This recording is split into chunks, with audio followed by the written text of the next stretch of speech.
We've all seen those viral cleaning hacks that promise to make your life easier. You know the ones that pop up on your feed like, oh my God, this will change everything. Well, as a cleaning professional, I watch those and think, oh my God, what are you doing? So today we're gonna dive in and look at those viral cleaning hacks you've seen everywhere, but should never try. For context, let me introduce myself and explain why I've got the experience to dispute these cleaning hacks. I'm Lee and I am the Managing Director of VaporClean Cleaning Services based in the southwest of the UK, and we provide specialist cleaning and commercial contract cleaning. I started the business back in 2012 as a technician out on their road delivering the cleaning services myself. Today though, the business turns over 6 figures and we employ tons of people. We have numerous specialist technicians out on the road delivering a range of different services for our customers. And it's my job to stay on top of the latest trends, the latest methods, and the best way to deliver the best results. I'm a highly trained professional cleaning technician, as well as a specialist in commercial contract cleaning as well. So let's dive in and have a look at these viral hacks. Along the way though, don't be frightened to drop a comment and let us know what you think, or if you have any challenges that you're struggling with. You never know, solving it might be our next video.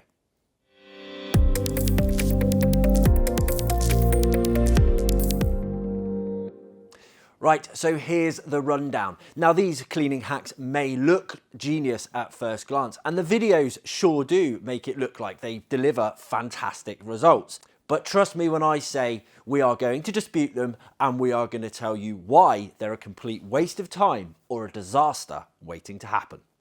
If you think toothpaste is the way that you restore your headlights, you should watch this video. I'm going to show you the right way because toothpaste does not work. And if you think it does, you're a few fries short of a Happy Meal. What I'm trying to say is your elevator doesn't go all the way to the top, if you get what I'm saying. You're as wise as the world is flat. Now that I've thoroughly wasted my time showing you that toothpaste doesn't work, not even if you put it on a toothbrush, believe it or not. I know, shocker. We're going to start off gently with the infamous toothpaste to clean your headlights. Let's put it simply, there are not specialists out there earning hundreds of pounds per headlight if you can just grab a £2 or £3 tube of toothpaste and restore them magically. It does not work. Yes, toothpaste has a mild abrasive in it if it's a whitening toothpaste, but it will not restore your headlights to the right condition. Toothpaste can be useful, it's excellent for taking off permanent marker off of a table or something like that, but no, I'm sorry, definitely not will it restore your headlights.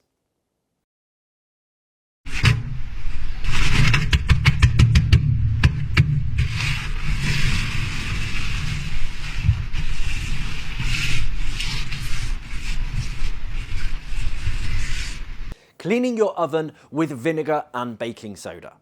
Now I am a specialist oven cleaning technician and we clean thousands of ovens every single year. Plus I have tested this method. Click the link above where you can see our video of what is the best oven cleaner. Now I'm not going to say there's not a little bit of truth to this actual hack. There is a little bit of truth and it has some effect on the glass on your oven door. But frankly, other than that, it is a waste of time.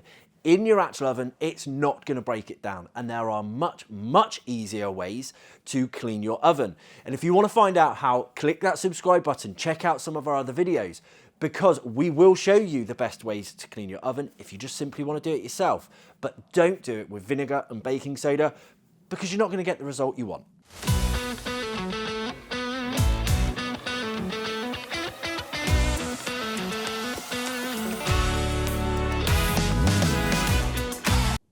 Next up, putting baking soda in your shoes to remove the odour.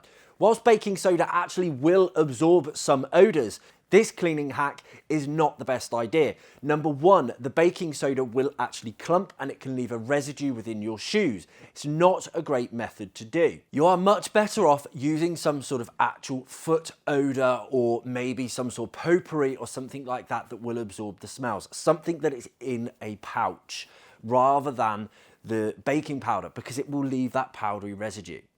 Another option is actually to slice an onion in half and leave that in there because onions will actually absorb smells as well and they give off a slightly different scent. However, I personally wouldn't really fancy oniony feet either. Yes, it is, but can I tell you a fun fact?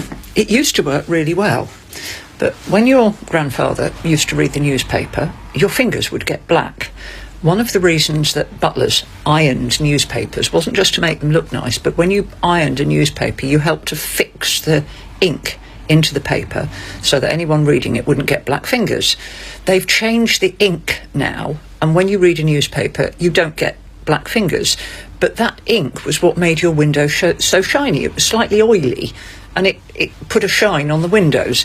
So yes, it still works to a point because newspaper is still absorbent, but it doesn't work as well as it did 40 years ago.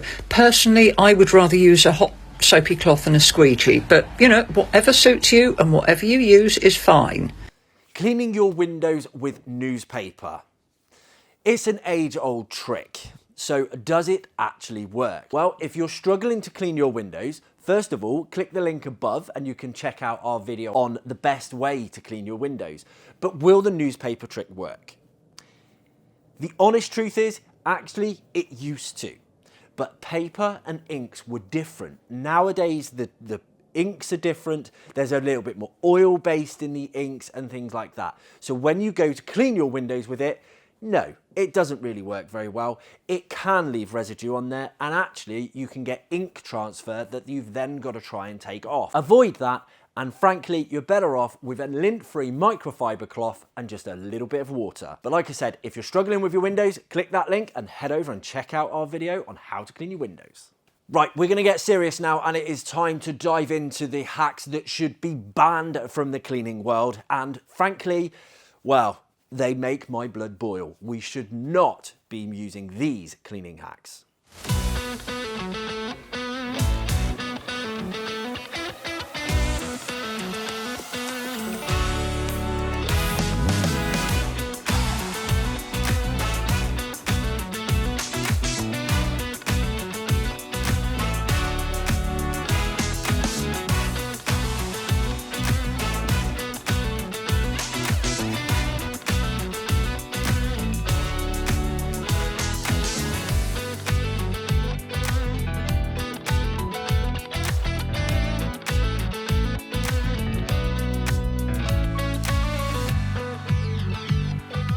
Toothpaste to clean a dirty toilet. I mean, who really thought that one up? I saw this one and I'm like, what the hell? Frankly, I mean, why would you do that? Just no. Definitely not. There are so many other methods out there that you could use, but toothpaste is just not going to do it, and you're going to use a massive amount of it anyway. When you're cleaning your toilet, you want a good descaling product, something that will eat away at the lime scale in there whilst also killing the germs. So stay away from the toothpaste. Cleaning a coffee maker with vinegar and baking soda.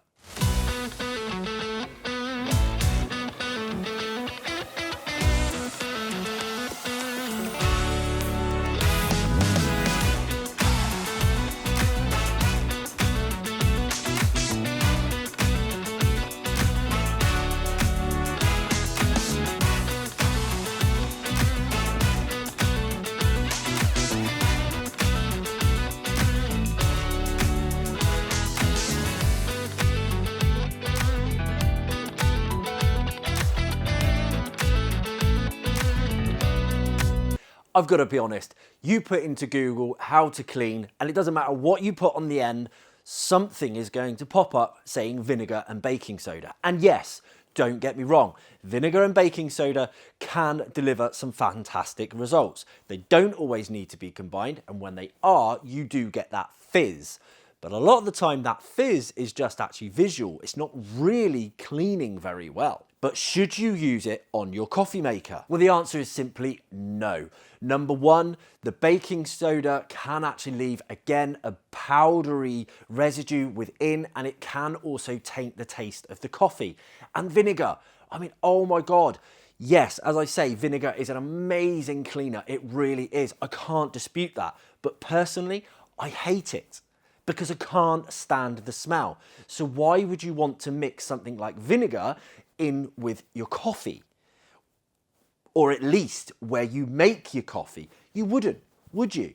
Because your coffee is so, so important. I mean, I'm a tea drinker and I can't even stand my kettle being boiled twice, let alone someone leaving vinegar in there.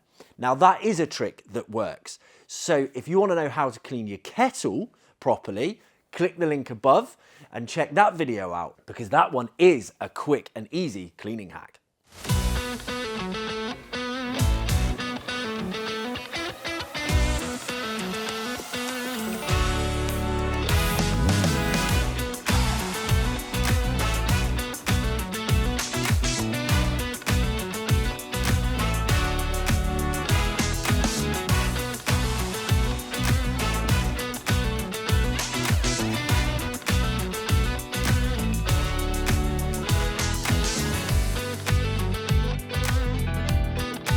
I'm sure you've seen this one, using a hairdryer to push all the dust outside of your electronics. But let me stop you there. Do not blow dry your electronics.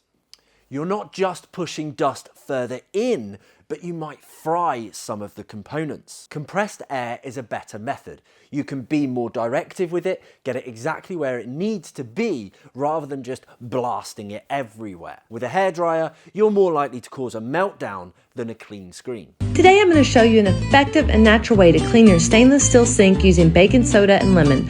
Sprinkle a generous amount of baking soda all over the lemon, then squeeze the lemon juice into the baking soda. The combination will create a gentle scrubbing paste.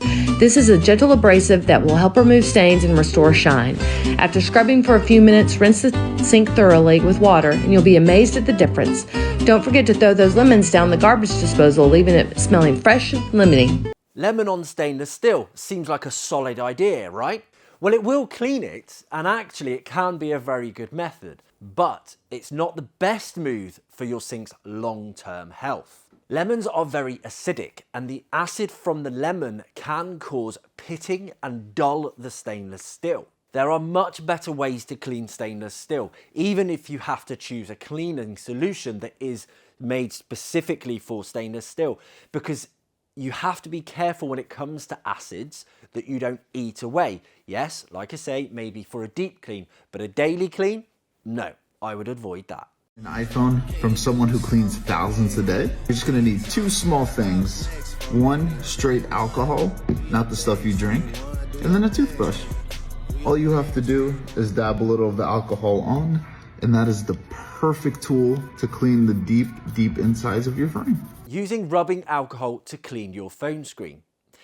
It's tempting because we all want our phone screens sparkling all the time, but you use it once or twice and all of a sudden it doesn't look like that, does it? But rubbing alcohol can break down the oleophobic coating. I hope I've said that right, but that's basically the smudge resistant layer. In other words, you'll clean it today and your phone will be a fingerprint magnet tomorrow. So leave the rubbing alcohol in the first aid kit.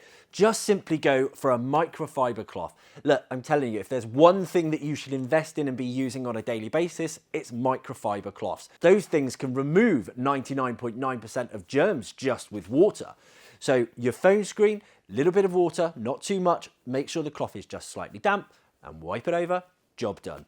And you're leaving that coating where it is. No, I'm not going to try and say it again. Now I've saved the best till last, or rather the worst till last. And I've got to be honest, the first time I saw this, I literally wanted to slap the person that invented it. As I said in the beginning of this video, I am a fully trained specialist technician and I have delivered carpet cleaning for many, many years. So the worst cleaning hack, in my opinion, did go viral and is still viral today. People are still using it every day, is